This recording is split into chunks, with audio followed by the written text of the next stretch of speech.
What's up, guys? It's Aaron, the trucking guy, tuning in. I appreciate you guys really following me. I really do. Please get that thumbs up button on there, man. Subscribe, like, all that good stuff. Let's get right into it, man. Why you should not open your own authority or not open your own MC, okay? This is a question I get all the time, man. I want to open my own authority. I have guys call me, I want to open my own authority. Can you consult on my business, what I need to do? And I always tell them, don't do it. Sign on with somebody. What's your experience? How long have you been doing it? And the reason why, guys, is you just don't know what you don't know, man. There's so much more that goes into running an authority than just getting an authority and getting a truck and rolling. These guys tell you all the time, oh, just start your own authority. You don't need them. You don't need to pay a percentage. You don't need to do this.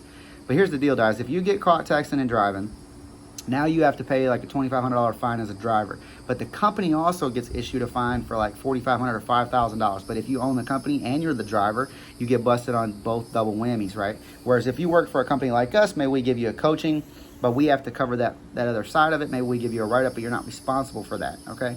Your first entry audit that you get, usually that happens in the first 6 months, basically comes in and makes sure you're doing everything right. If you make one mistake in that entry audit, sometimes they'll allow you to do a corrective action plan and fix the holes and plug the holes and things that you messed up, things that you did wrong, and come to a new solution of how to do it the right way. Sometimes they don't. Sometimes they make you close the business. Sometimes they say, oh, you did this, you're gonna have to pay these fines.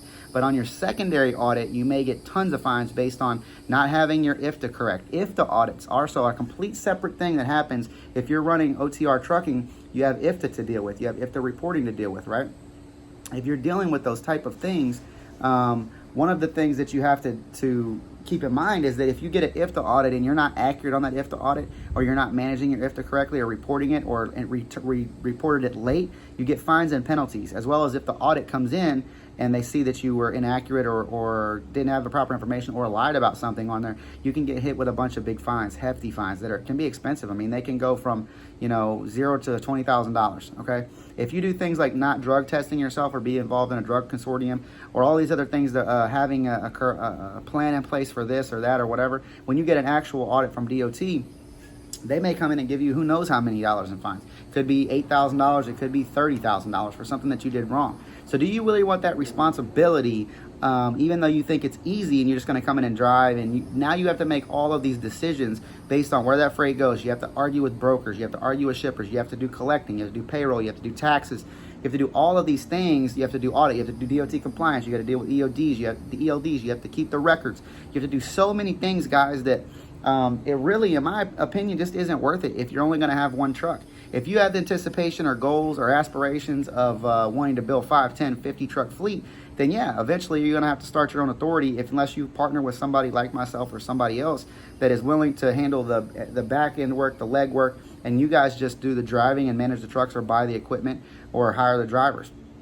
So do you really want that responsibility of the potential fines, the potential out of services, the high cost of insurance, not knowing that if you don't get with a direct bill insurance company like Progressive and you try to add and remove drivers, that they won't let you do it for 3 months and you're on the hook for all that insurance. That guy quit, he's not even working for you anymore, and you're still paying for insurance and you don't have a guy to replace him.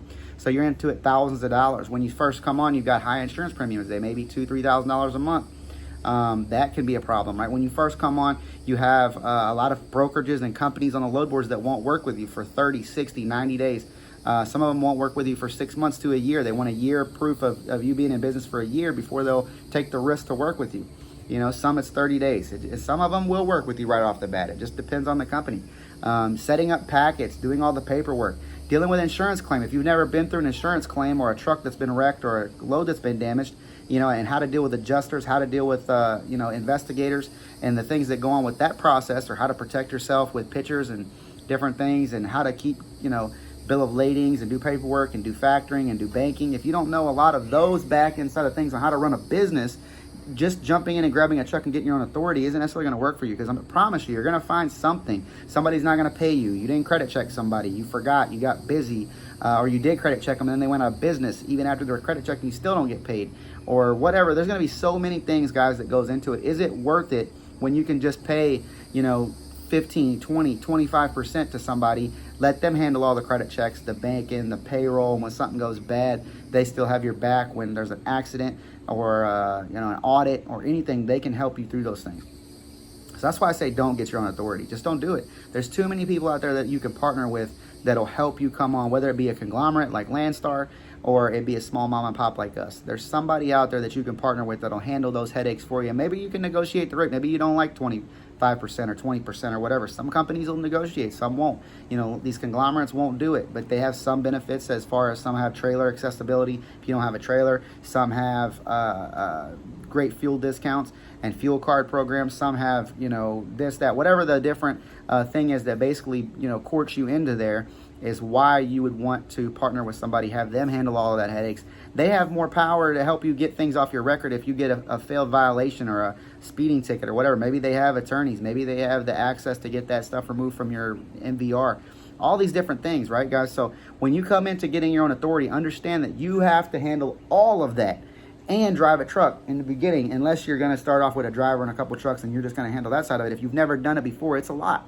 It's a lot to deal with, a lot to take care of. We have a huge team here now. It started out with just me and my wife, and then it migrated into a few other people, a few dispatch people, safety people, you know, things like that. It's now moving into training people. We're going to have training programs and a training procedure and policies, as well as corrective action. So when, just like if you go to work at a company and they have to train you on sexual harassment and how to, you know, lift properly at Walmart with your back and not this and that, what to do in the event of a spill or somebody gets hurt, or all these different things, right? What to do in the event of a theft or a robbery, or all these different things that you have to train these people on, these type of things. You know, in trucking it would be defensive driving, not texting and driving, things like that. So you can cover your rear end as a company as a whole to make sure that if something does happen and there is a fatality, guys, that you're able to work through it and not go bankrupt and not go out of business. And you're going to get audited immediately if something major like that happens, or an accident. It triggers one automatically. So be prepared for those audits, having your paperwork in order. All of those things come with running a company. So are you prepared to do all of those things, or are you just wanting to get a quick buck and I'm going to start my own company?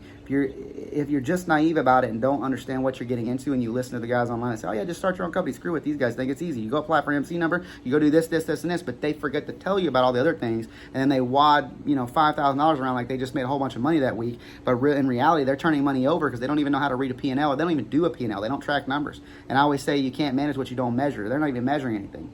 So a lot of it online is BS. If you're going to run a company, you have to know all this back end stuff. So that's why I say don't open your own MC and go work for somebody. And maybe you can work with somebody that'll help train you to do that back end stuff. And then if you have a goal later on, you know, go open your own authority, but do it on the right foot. So that's the Trucking Guys signing off, man. We'll catch you guys on the next one. I appreciate you tuning in. Please give me a thumbs up if you like this video. Subscribe to the channel if you haven't already. This is your #1 spot for hotshot and trucking content. Catch you on the next one.